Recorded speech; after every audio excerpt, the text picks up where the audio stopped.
my name's Rhiannon. And I'm Emma. And we're from the Open Project. And today on the Shetland Community Podcast, we are here with... Chris Sewell. Sorry. Do you want me to expand on that? Yeah, sorry. Right. You don't need to do it all again. No, that's fine. So I am Chris Sewell. I'm a Chief Inspector with Police Scotland, and I am the local area commander here in Shetland. I have responsibility for operational policing in Shetland. So now we're on to the second last section, so we're almost there. Oh, it's no rush. So now we have questions from different young people. So Emma actually went around and asked quite a few young people if they could ask the police anything, what would you ask? So all of these questions are written in their language and just asked how they asked it. Yes, aye. So the first one is, what do you have to do to become a police officer? So to become a police officer, you need to be, I think it's 18 on appointment, and then there is a recruitment process to be followed. The website is the right place to go for that because it does change from time to time. But probably the key messages are in about it are you don't need any qualifications to be a police officer. And that's probably unique in terms of a lot of employment where you need to have a certain you need to have a certain exam results or grades. And the point of that is that the police should be, the public are the police are the public. We need to be representative of the communities that we police. So education shouldn't be a barrier to entry. You need to have a certain level of numeracy skills. You need to have a certain standard of written English and comprehension. However, if you pass that entrance test, you're eligible then to become a police officer. If you pass that fitness test, you're eligible to become. There is an assessment centre that you do, there's interviews that you do, but I'd probably say for anybody that wants to join the police or is considering joining it, have a look at the website, and in terms of preparation, you would want to make sure that you were quite a well-rounded individual. That's what you want to try and evidence, that you've got a good understanding of your role in the community, and that you have maybe taken on some if you're thinking of school and stuff like that, so extracurricular activities, volunteering work, maybe if you're a bit older, that you've travelled, that you've got that wider social awareness or understanding of communities and what your role in it would be as a police officer. That's so interesting. What would you say is the most challenging part of your job, and why? So the most challenging part of my job as area commander is competing demands. There is a lot of competing priorities that I need to deliver on, but that is nowhere near as difficult as the role of a frontline police officer. And I've done that role before. That is dealing with trauma often day in, day out. Nobody phones the police because they're having a great day. Nobody phones the police to say, I'm on a really lovely day today. Can you come to my house? It's often at those times where folk are at their lowest ebb. Your every day is their worst day is a phrase I've heard before. So the most difficult part of being a police officer, I can think of examples where I've had to tell people, that their child has died, and that is a really hard message to deliver to a mum or dad. And that doesn't get any easier whether you've got 2 years service, 15 years service, 20 years service. It's a very human thing, and the police are human as well, so you do feel that effects of dealing with incidents like that. So that is the most challenging part of being a police officer, is that exposure to trauma. The most challenging part of my job, I say, is that competing demands, but that's minimal in comparison to the work that cops are doing every day, here in Shetland. Yeah. What safeguarding is in place to protect and support your officers, both physically and mentally? And how do you support your officers when they've dealt with something traumatic like that? Yeah, so we're getting much better at that in policing. This is something that we didn't didn't really pay much attention to. See, when I joined the police 20 years ago, nobody spoke about mental health, trauma. Really? It was just not discussed at all. You could go and deal with the most traumatic incident and nobody mentioned it a bit at the next day. Whereas, so we're not there now. We're getting better, but we're not necessarily where we need to be.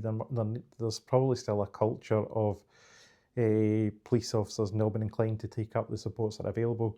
So when you're asking about what support is available, we have sorry, what was that? We've got my therapy dog. Just take them I just around. clap my dogs a day for 10 minutes and I feel much better. But we've got we send people for trim assessments. So if you're a police officer in Shetland, you go deal with a traumatic incident tonight. Obviously a fatal road accident or something like that. So you would be offered a trim assessment. That's an assessment that's carried out in-house within Police Scotland, where you can get asked a certain number of questions, and it scores what the impact of that incident's been in your mental health. And if there has been an impact, or there's likely to be an impact, then there's kind of follow-up support you can get through like an employee assistance programme or our occupational health. But police officers are not inclined to take up that assessment. They tend to just say that they're fine, and I was a really interesting input done in Inverness last year. The professor, who's a professor or a doctor, I can't remember exactly what her title was, but she worked at like University of Cambridge or something like that, and she's like the UK expert on police trauma, and she wrote a book, Policing the Mind. Wow. And she's done loads of research into it, and our kind of key messages were, that we're only just starting to understand trauma in policing and, that repeated exposure to trauma and the impact that it has. And if you look at the number of police officers that are off sick just now in relation to psychological disorders, the numbers are going like that. And that's because, police officers are dealing with more and more complex incidents. There's less police officers that are dealing with more incidents, and that all has a cumulative effect on their mental health. And we need to be much more alive to that. We need to be having conversations around about mental health, and we need to be making sure that they've got those supports available to them. Because you see like a lot less men accepting help. Yes. Or like whoa. Sorry, just started while saying that. But like taking on support and that kind of stuff. So I guess like adding being a police officer on top of that, then yes, there's just that massive like gap. There absolutely is, and I think that's why it's important. I think, certainly me as area commander and being a guy, I think it's important, that I'm speaking up about these things, and encouraging folk to talk about mental health, because it does have an impact, and I'm conscious that we didn't do these things years ago. So, police officers that maybe get 20 years service now are feeling those effects because of trauma from 20 years ago, that we need to protect that younger generation of officer, that those cops that are joining at 18 and 19-year-old, that we are doing what we can to support them and make sure that they don't, when they're 30, 35, 40, start to have those mental health problems that are caused by, incidents that they've been dealing with, for they were teenagers, basically. So this is a slightly lighter one. But that got very deep there, didn't it? Yeah, but like that's what you need sometimes. This is a conversation, so we need to be having. So if you could make any law, what law would you make? And it has to have like equal consequences to everyone that affects. Oh, I had to rethink about this, and I actually don't think we need more laws. That is okay. So I think that more laws mean that the police have to spend more time enforcing them. So that takes you away from, that prevention, intervention space, and that's where we need to be occupying. That's the space we need to be in. See if there's more laws, we're just creating more opportunities to criminalise folk. More criminal records, more folk struggling to pay fines. It's the space that we need to be occupying. We need to be coming away from that and saying, let's not have more laws. Let's actually look at the laws that we've, if there's a clear gap in a legislative framework, then we can look at, enacting legislation. But I don't think that we have any clear gaps that I'm seeing at the minute. we need to be focusing on the police time, prevention, intervention. Let's stop folk coming into the criminal justice system. So that's maybe a way of not answering the question there. But no more laws. No more laws. We've got enough of the laws. I was expecting something like no more squeaky shoes. Oh, I know who asked this question. So, why do the police follow cars doing laps? Oh right, it was something. As I do laps as well. So Right. you know, like how on a Saturday night you'll have like a bunch of the young ones just doing laps of time. Aye. Yes. Every now and again, your car will just get followed for 2 or 3 laps, and then the police will go away. I know the feeling, because I used to be like that before I joined. Before I joined the police, I used to have a Vauxhall Nova. It's a lovely wee car. You know, it had nice alloy wheels, and as I say, I was brought up somewhere similar to Lerwick. That there wasn't much else for us today. We used to just do laps, run up. There was a circuit run about the tin. So would I consider myself a boy racer before I joined the police? Probably. So I have sympathy for youngins in cars. However, to go really deep again, I've seen the consequences of young people in cars. There was 2 fatal road accidents where I lost friends before I joined the police. So I've seen that in a small community, you know, where, you know, youngins all driving about, it's all great fun until something goes wrong. And that's probably, from a policing point of view, I get the enjoyment of driving about in a nice motor. You know, I done it myself, so I wouldn't want to criticise anybody for that. The police following behind folk is probably a way of trying to influence driver behaviour. You know, if they feel that folk are being that wee bit out of order, you know, just that police presence that we're watching maybe be enough to actually make you think that I'm not going to do anything out of order. So that's why the police follow behind. Road safety is a big priority here in Shetland. You know, drunk driving numbers here are really high. Drug driving numbers are twice as high. Yeah. You know, and that's a danger to all is, you know, take away the rights and wrongs of, you know, alcohol use and drug use. If you just look at them as factors that impair your driving, that we're all at risk if folk are behind the wheel when they're under the influence of drink or drugs, and that puts the whole community at danger. So we can't have folk behind the wheel, and I'm always banging on about that. You know, that if you're taking drink or drugs, then don't get behind the wheel of the car, because it could be anyone else that are driving anywhere that ends up, you know, meeting you in the road. So let's try and avoid that. But if the youngins that are driving about the town can just do it responsibly, keep the speed limits, don't rev your engines because it's embarrassing. That's the message. It makes me cringe when I hear the exhaust going. Oh, it's so bad. So when you see the cars that's like smoky and like Yes. dirty on the back from the exhaust, Or like they're going down the street, and then they have to slow down so much for a speed bump, Yes. and then they speed up again and slow down. And I'm just It's like, guys, no. stop. Because, you know, there's a lot of really nice motors. Folk really look after the cars. You know, they want to show them off. Then fair enough, but just try and do it responsibly. Yeah. So, I guess it's going a little bit deeper again. But how often do you update your like mental health training, and do you get mental health training? Yeah, so again, this was something that we weren't really great on, but we're much better on now. So probationers get, you know, mental health training when they join. So any new cops that are joining, you know, and that's looked at as part of a kind of probationer development programme. Locally, officers are trained in as part of kind of CPD, you know, continuous professional development. You know, any changes that would come in nationally. So we don't really look at that, but locally. But locally, what we've looked at is the distress briefing intervention. Have you heard about that? I don't think I have. It's a really good scheme. It's a national scheme, but it's administered locally here through Mind Your Head. Oh yeah. So it's in this building.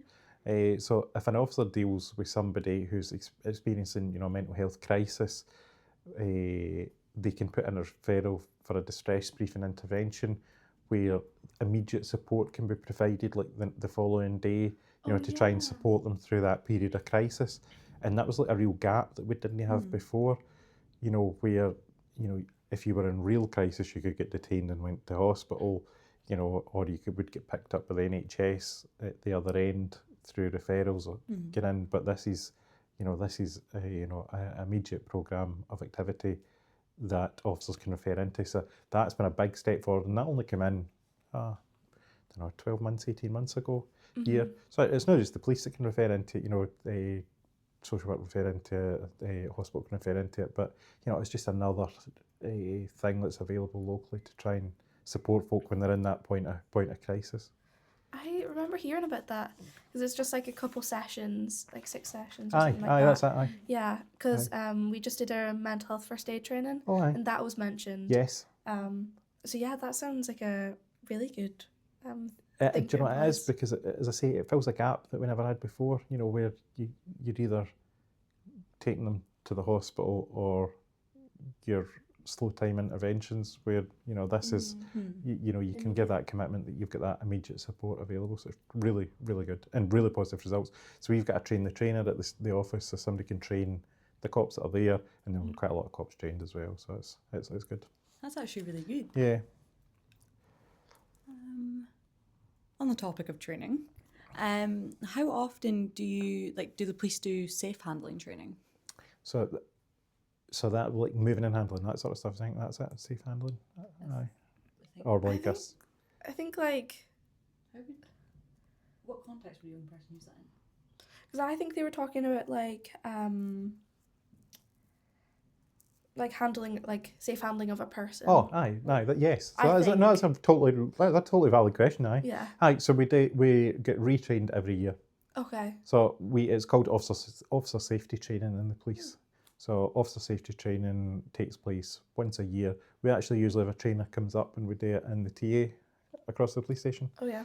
You get trained and re-qualified in like your use of handcuffs, baton, cordons, PAVA spray, and moving and handling, first aid. So all those kind of core skills that you need as a operational officer to keep yourself safe and to keep members of the public safe. So, aye, it's a 2-day course once a year is the answer to that. Wow. Aye. I didn't realise it would be once a year. Oh, aye. Because I thought it'd be like more spread out, but No, it's very strict as well. It's like strict requalification. If you don't go in the course, you can't deploy as a police officer because you get an authorization to deploy that you can carry PAVA and that you're operationally competent. So what's PAVA? So the PAVA is the incapacitant spray. If you had a CS before, pepper spray, aye, essentially that's it. Aye, it's capsium. It's aye. So so it's really, really sore and nips your eyes. This is off topic a little bit, but do you guys have to do that thing where they tase you so you know what being tased is? No, Like, no. But oh my God. that is solely in America they do that. Okay. But okay. I watch the videos on TikTok. I watched it because I always wondered if like every police officer had to do that. No, You ever just thankfully. tased your colleague for fun instead of how some people do the taser thing at your hips? Yes. Just actually take a taser to them. No, you see all that in the American TV programs and that, but do you know, see the taser? So we've got we would call them specially trained officers. Taser officer. Taser's the company that the guns. I don't know the name of the actual word for them. The tasers. Yeah. That's a taser is the specially trained officers are the officers who carry the taser device. That's the correct way of putting it. They get trained down in Inverness for the Highlands. So they'll go away in their course. They'll get trained, and again they'll go and refresh specifically for their taser. But the taser software tracks when it was brought out the holster, when it's red dotted. Wow. There's a complete audit trail for everything involving the taser, and then officers have all got their body-worn videos now as well. So if you're any interaction with the police, it'll be recorded, and that's only come in in the past 6 months or so. Wow, I didn't know that was that No, recent. Yeah, aye. So that's fairly recent in Scotland. They've had it in other areas of the UK for a long time, but it's fairly new up here. But it's really good in terms of officer safety. Folk are less likely to assault an officer if they know that it's going to get caught on camera. 100%. Aye. Really random question, but on that topic, is there an age thing for does it have to be an adult? Only adults you can taser. You couldn't taser a child, or how does? This is a controversial topic because there has been younger people tasered in Scotland, but the some assurance around about that. Every taser deployment results in a referral to the Police Information Review Commissioner, so it's externally reviewed to see that the circumstances merited the action taken by the police. So it would only be done as a last resort in extreme circumstances. And I can think of the example where it was used that I'm aware of. It wasn't in Shetland, or it wasn't in the Highlands. Was a young person in possession of a knife. It was a really serious incident, and that's more to keep the young person safe. So there's not an age limit. You don't say, because it can be difficult if you're turning up to an incident. If somebody's in possession of a knife. You're 16, you're 15, you're 18. Yeah. Oh, bring up ID real quick. It's that's not really practical, but you're always trying to use the minimum force necessary to to achieve your aim. So you don't have to put that in if you don't want it. It's just a really random question. No, I keep it in. No, it's a good point. It's probably something that folk wondered in relation to taser use. Are you taser trained? I'm not taser trained, so they only train up to the rank of inspector. So because I'm a chief inspector, and because I don't really go to many calls, then so that so I don't really go to any operational incidents. My job is mostly overseeing the delivery of services here, but the sergeants and the constables are taser trained because they go to the majority of incidents, but inspectors can be taser trained as well. Wow, that's so interesting. It is quite interesting. Who knew tasers were this interesting? I know. There's also taser training. Yeah. We'll get a taser training instructor up, I think, next, and we could just have a whole podcast on that. Yeah. I'd have so many questions. They would have to bring it with them. I'd have to taser fake them or something. Yeah. No, I feel like I'd be too scared. What if it flew off and hit someone? Somehow. You've got those wee wires that come. Yeah, but still, I wouldn't trust it. Everyone would have to be out the room. I'd be okay, I'll do it. I think they'd be safe to be out the room. Yeah. So, back to our questions. What is the minimum age for community service? I don't know that. No, I don't know. I don't know the answer. I think that it'll be 18, but that's probably a question that criminal justice social work would know. But it probably ties into all that stuff about trying to keep younger people out of prison. So there should be more use of community measures in relation to young people who come into conflict with the law, young people who are appearing at court. The disposal should be along the lines of community-based sentencing. But I think it'll be 18. It'll be 18. That makes sense. I've got, 4 months? Don't be doing anything that time. So, the second last question in this section, do you know what's kind of being done to reduce this youth violence or antisocial behaviour? Yes. I should know. I should know about He's got this. it on his paper. I should know about this being. Do you know what? See, in Scotland in general, we're world leaders in reducing youth violence, and I don't know if we really appreciate that. So, see, like 20 years ago, Scotland had the highest murder rate in Western Europe. It was absolutely insane, the number of young people that were being killed, predominantly in the Central Belt, in relation to gang violence and knife crime. So it reached such epidemic proportions that they thought, we need to do something about this. So they set up something called the Violence Reduction Unit. And the Violence Reduction Unit, police were involved in it, but it wasn't necessarily just police-led. It took a public health approach to looking at it, as in, it's everybody's responsibility to look at the causal factors and see how we can reduce violent crime in Scotland. And it has been amazingly successful, or it was amazingly successful, it still is. And there's loads of other places around the world have modelled their response to violent crime on what we done here in Scotland. So we're in a really good place in relation to young people and violent crime. We don't have lots of young people stabbing each other like we used to have in the past. So we've done a lot of really good stuff in relation to that. But I think we're kind of resting our laurels really in relation to it. We need to be looking forward and thinking, how do we stop the next generation from getting involved in violent crime? And in Shetland we don't necessarily have that gang culture. But elsewhere in the country, we need to try and think what we can do to support young people and divert them away from crime. And whether it's that low-level antisocial behaviour, whether it's getting involved in disorder, we need to think, what do young people need? What are those causal factors in them going to get into crime, and how do we support them? The last question in this section, what is being done to reduce sexual violence against women?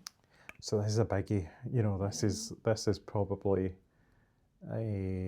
one of my main priorities here. I know that we're speaking about the lanes and disorder, and I don't want to minimise that, but that's low level antisocial behaviour. And the impact of that is far less than violence against women and girls. That has a lasting impact and a lasting consequence, and that's something that we need to be talking more about. The lanes, disappointingly, the lanes gets loads of attention, and I've spoken about this before.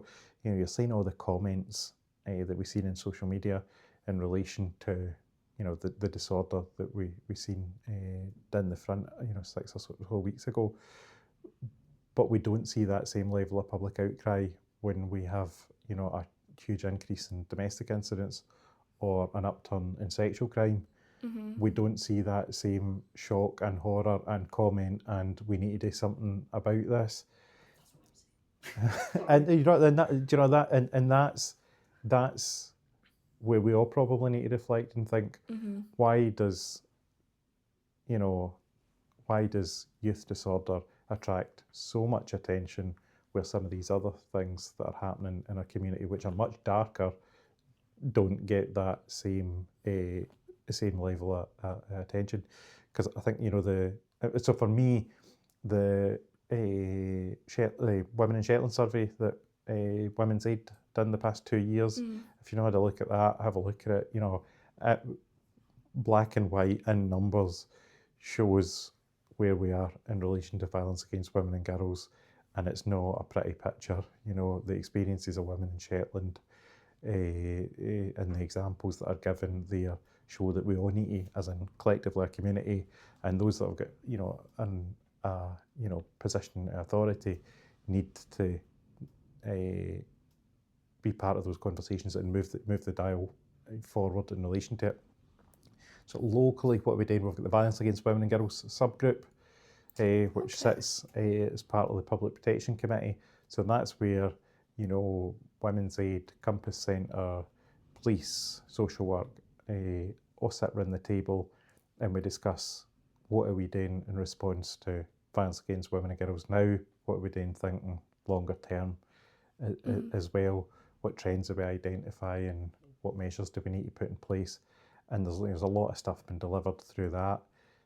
There's a few really good campaigns locally that have been run. So there was the ABC campaign just before Up Hellier, so alcohol behaviour, call it out.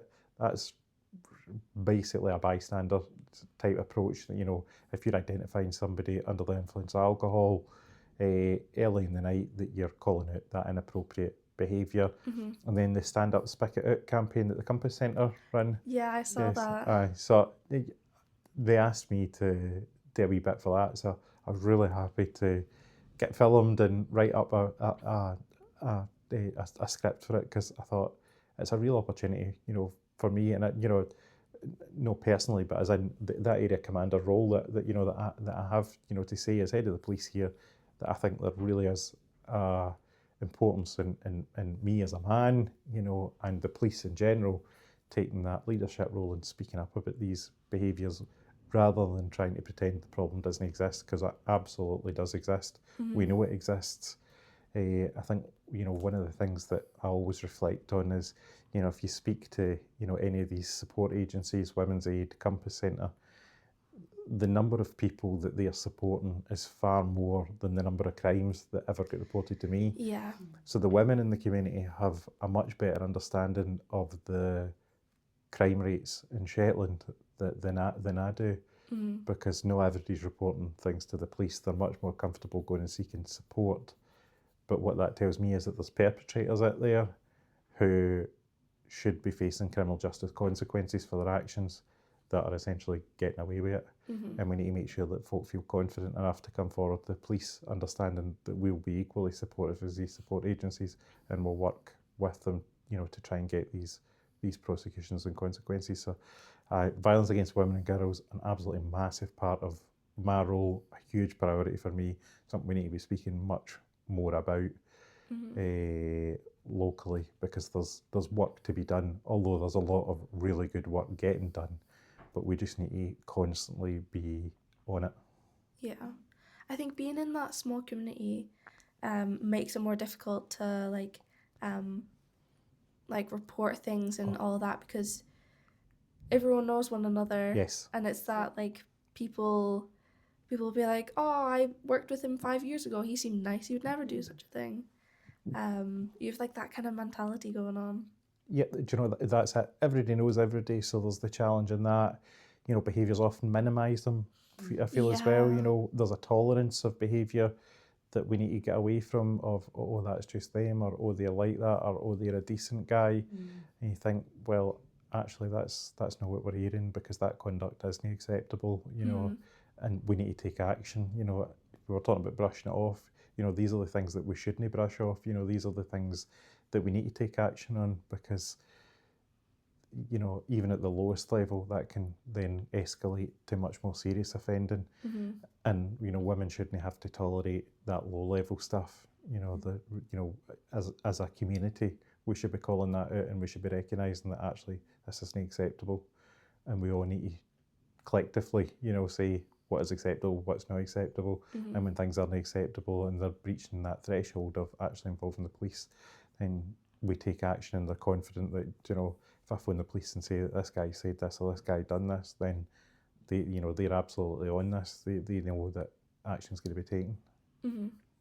So I thought, I was there when the video that the Compass Centre did was shown, and I thought it was really good. And I thought it was really good that someone like you in that position in the police would have your face on that and do that, because I think that shows a lot. Oh, thanks. 100%. Yeah. No, I passionately believe, in the violence against women and girls stuff.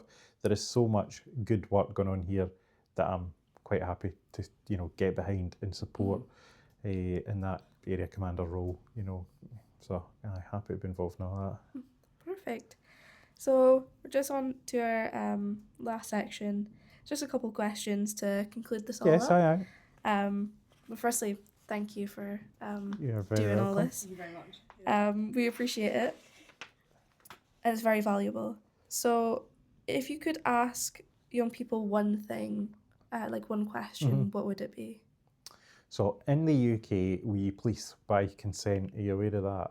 The policing model that we've got in the UK, it's called policing by consent. We don't have guns, so I can't point a gun at you and tell you to do what I want. Yeah. But a lot of other places around the world, that's what they do. The police are authoritarian, and they direct people through means of pointing guns. We don't do that here, because we rely on the consent of the public. If I come and ask you, can you move to the other end of the street?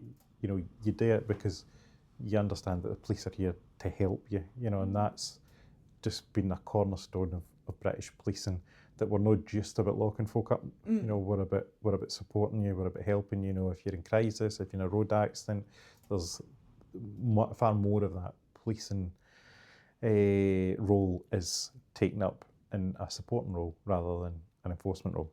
So, getting around to the question I would ask the young people is, how do they expect to be policed? So how would they like to be policed? That's I such like an interesting that. question. We shall ask. That is a Yeah. question to ask. How do they want the police? And I'd expect that they might come back with, that the police, treat them with, fairness, integrity, these sort of things. But Sorry. that's all right. On you go.